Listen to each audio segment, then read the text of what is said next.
welcome everyone to another episode of Talk with the Doc. My name is Janvi, and throughout this series I will be talking to doctors of different specialities and those at different stages of their medical journeys to learn more about the variety of opportunities within medicine. In today's episode of Talk with the Doc, I'm going to be talking to Dr Biswajit Ray, an oncoplastic surgeon working in Harrogate District Hospital. Thank you so much, Dr. Ray, for taking some time out today to talk to me. And I'm really excited to learn more about your job. Firstly, what exactly is an oncoplastic surgeon? As I've never really heard of this branch of medicine before, and it sounds really interesting and innovative. Right. Oncoplastic surgery is essentially an integration of surgery which deals with treating a cancer, as well as getting an aesthetic appearance back to certain organs of the body. I normally deal oncoplastic surgery for breast cancers. So what it involves is removing the cancer and then trying to get an appearance which gives the best aesthetic appearance to the breast. Without compromising the outcome for the cancer surgery.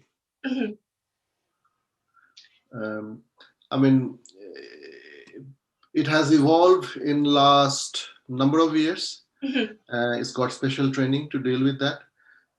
But the motto is the same, dealing with the cancer first, and then of course to improve the quality of life of the woman to get the aesthetic appearance back as much as possible.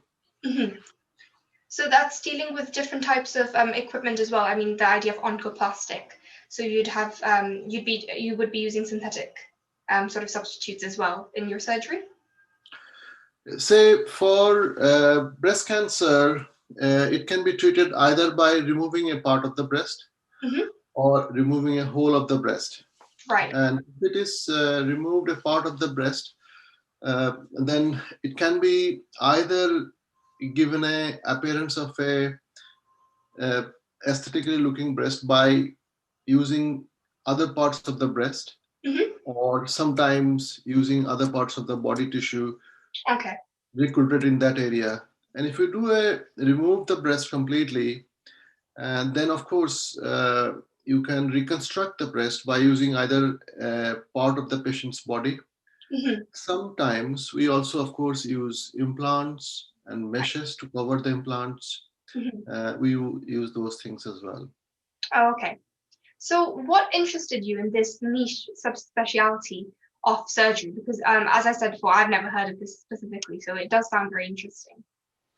Now, to start with, my interest is mainly starts from dealing with the cancers. We have so my first and foremost interest is managing a cancer.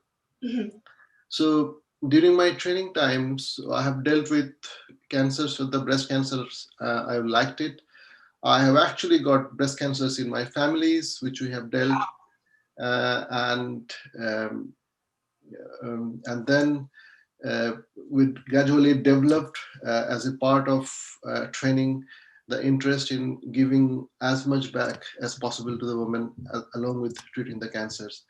So I quite like it, this kind of surgery.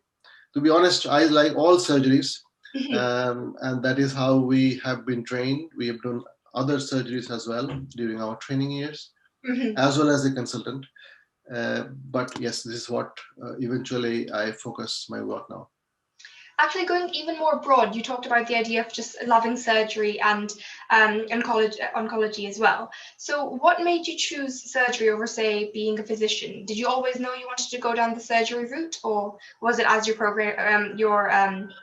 sort of journey progressed, you decided this was what you wanted to do? I have never thought of going to surgery when I was a medical student.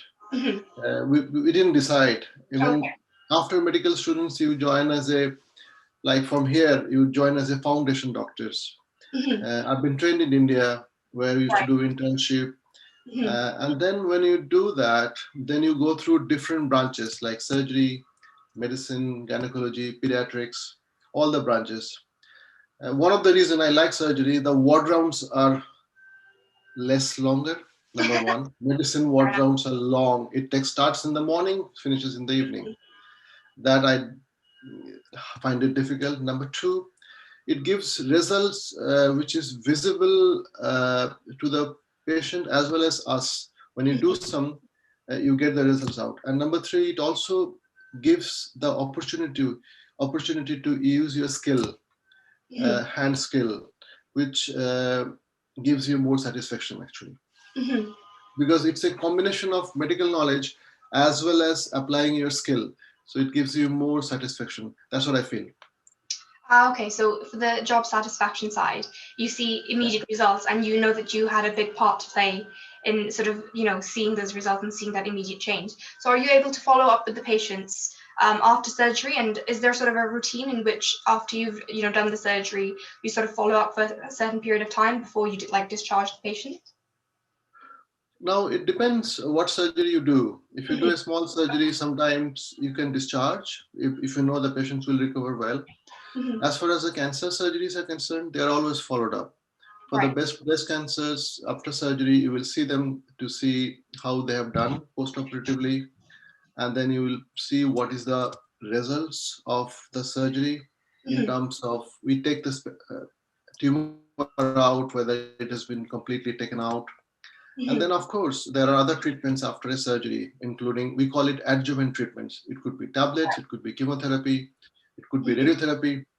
And then as a standard in this country and most of the countries, we follow the patients up for at least 5 years. 5 years? Oh, right, okay. 5 years. So every year, once things are done, every year they will have follow-up with certain investigations or even clinical examinations. So they will be followed up like that. Oh, right. Okay. I also deal with people to have risk-reducing surgeries. Persons who does not have breast cancer, that they've got very strong family history of breast cancers, ovarian cancers.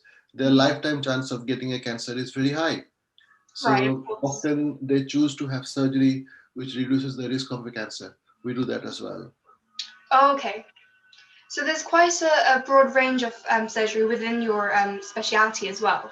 It's not just dealing with one thing, it's case-specific things. No, there are a lot of variation, depends on, so it's not only surgery, to be honest, is a small part of overall patient management. As whether you are a consultant physician or you are a consultant surgeon or anyone, it is the overall patient management which is more important. You need to know the fundamentals of patient management, fundamentals of what the patient suffering from, and of course, your aim is to cure the patient and improve the quality of life of the patient, and make sure that the remission is there. So it's a overall.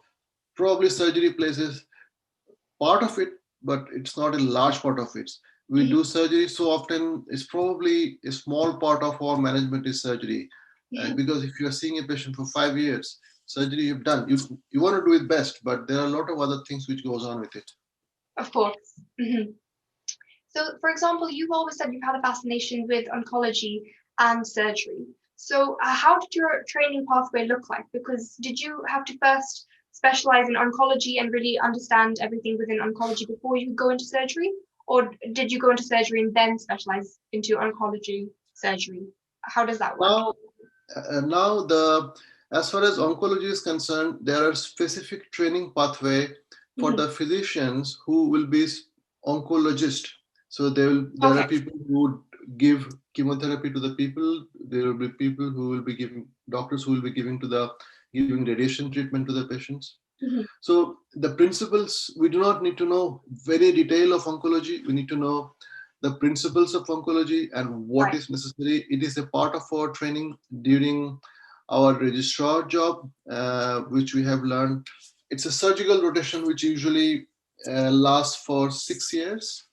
And 6 years. And there, during that rotation, you not only do the cancer surgery, you do all kinds of surgery in general surgery, including hernia, gallbladder, emergency surgeries for abdominal conditions. So it's a broad training, and then you decide towards the end of your training, you decide what you want to do, and you take specific trainings. Like I had a training after I finished my registrar job. I worked in a plastic surgery unit in Glasgow.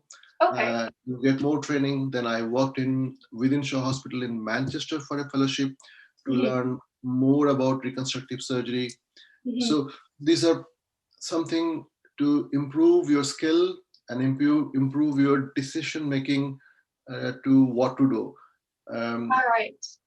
So essentially, I feel decision making is very, very important rather than just doing surgery. Surgery, I still feel plays a small part.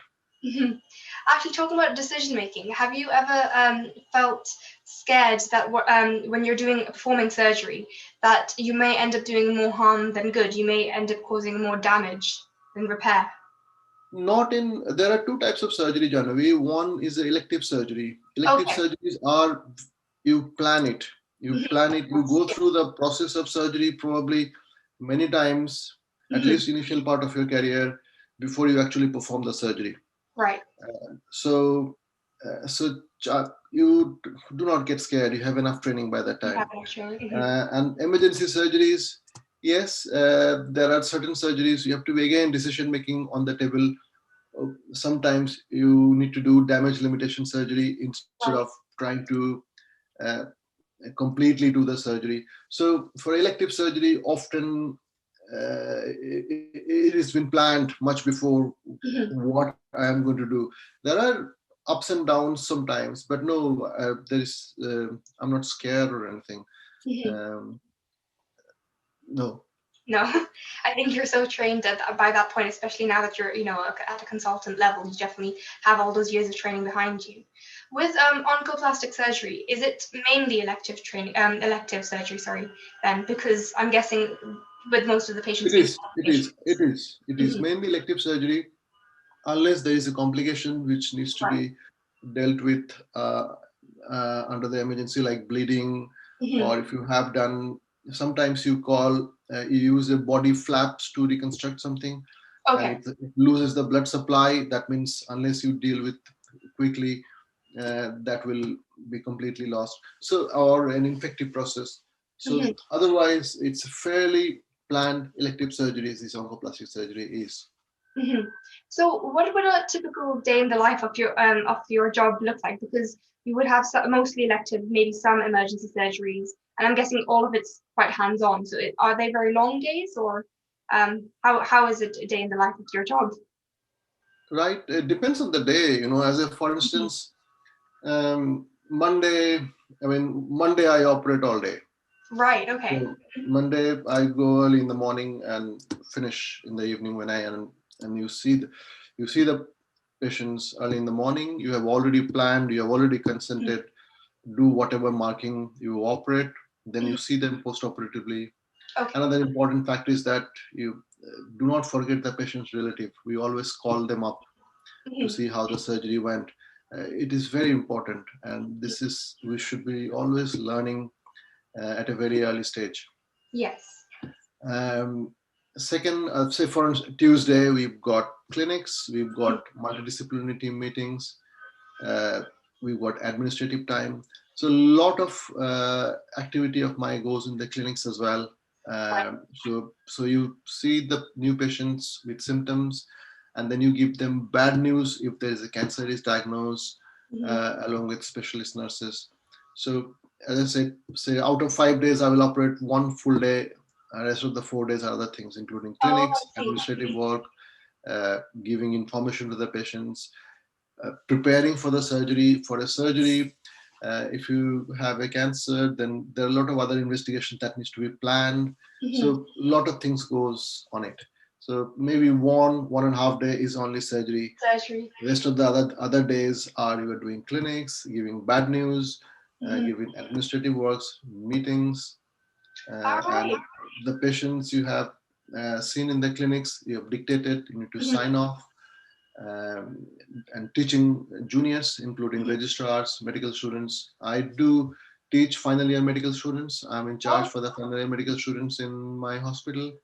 So I've got a devoted session for teaching final year medical students every week. So those things are taking into account as well. So how is it like managing both, practicing as a doctor and also then teaching? How did you explore that opportunity? Were you asked to take part in teaching, or is it something that you actively pursued? I have actively pursued teaching because I like teaching. You give a lot of satisfaction, and at the end of the day, we need to teach our juniors who will look after us when we get old.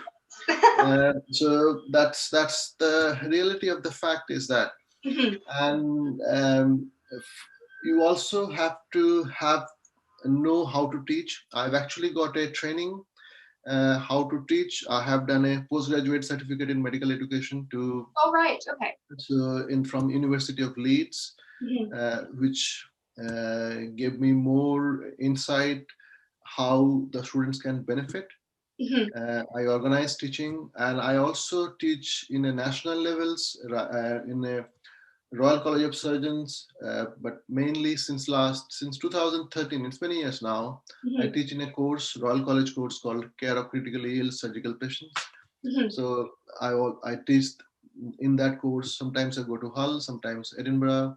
So I quite like it. So teaching, I think, is a very satisfying thing, and I think I'll continue as a part of my job. That sounds really interesting. But do you find it difficult to sort of manage your time? Because of course, you have teaching, you also have, being a surgeon. I've definitely learned today that being a surgeon isn't just operating all the time. You have all these patient contact hours and, talking to the relatives as well, all of your administrative work, and of course your family life. So does it often feel like it's becoming a lot to manage? And how do you stay on top of it? I think it is tight. You need to be I think as a surgeon, we need to be aware how to control our time, how to plan. None of us are perfect. We always try to improve, and we will still realize that we are still not perfect. But yes, time is tight. Otherwise, a lot of things I'll do much quicker. So a lot of administrative work sometimes get delayed. But I have got my secretary who will nag me if there are certain important things which needs to be done. She helps me without. One of the very important aspect of a surgical consultant is that she has to have a very good secretary, very efficient secretary, because it makes my life easy. Of course, that's great. It sounds very interesting, the life of a surgeon. I didn't realize how varied it is. You have basically exposure to everything. It's not just operating all day long for all the days of the week. No. Operation is a small part of our life, which we have been trained for many years, and it is easy part of the life. Other things are more challenging and difficult. Oh, right. Okay. But it does sound very interesting. It's definitely a route that I think I'll look into more now, because it's broken the myth that it's just being in the operation room. I realize that how much communication is important, because of course, being able to talk to patients, especially in the speciality you're in, which includes aspects of oncology. It must be really important to sort of be able to break that news. That must be challenging as well, I guess. You're absolutely right, Janavi. Communication is a very important. And that is why people who are dealing with cancers, they undergo training in communication, how to give bad news to the patients, because at the end of the day, it is difficult if you are on the other side of the table. It is very, very difficult for the person who is accepting a bad news from you, and they are really scared. And a lot of time when you give a bad news, they completely gets blank off, and they will not remember what you have told. You give, and sometime, and we have got specialist nurses who will call them next day to make them understand a bit more. Sometimes you need to see them once, twice, maybe more if necessary. So communication is very important. If you see that if I'm on the receiving end, how I will feel if somebody in front of me is not communicating well with me regarding the problem I have got and how it will be dealt. It does seem like a very sensitive topic, especially to discuss with anyone. But it still seems like a really great job despite having to do that, because you're still one of the people who are saving people from that type of cancer as well, and being able to do that. So to finish it all off, what would you say is the best aspect of your job, to leave it on a high note? Ooh, I enjoy what I do, and I meet my friends, my teammates, because it's all a teamwork. Without a Of teamwork, course. it's a team of oncologists or radiologists. It's a teamwork, and most satisfying is when the patients are happy. Of course. In fact, one of my patients has written a book about her journey in the cancers, and she's put my name, written about me. I'm actually flabbergasted. I didn't expect all this. So lovely. But it is very, very satisfying when the people you treat are very happy, send you cards, and they say thank you. That is what make you run and make you go. That's great. I think that's definitely wonderful advice for me personally as well. That despite all the hardships of medicine, the reward is truly worth it at the end, to feel that you've definitely made that difference in someone's life. Definitely. I mean, I completely agree with you. It is a very satisfying profession as long as you like it and you are geared to work hard. It is a very satisfying profession. I would definitely recommend you to go ahead for that. Great. Thank you so much, Dr. Ray. It was really lovely talking to you today. You are welcome, January. Thank you very much.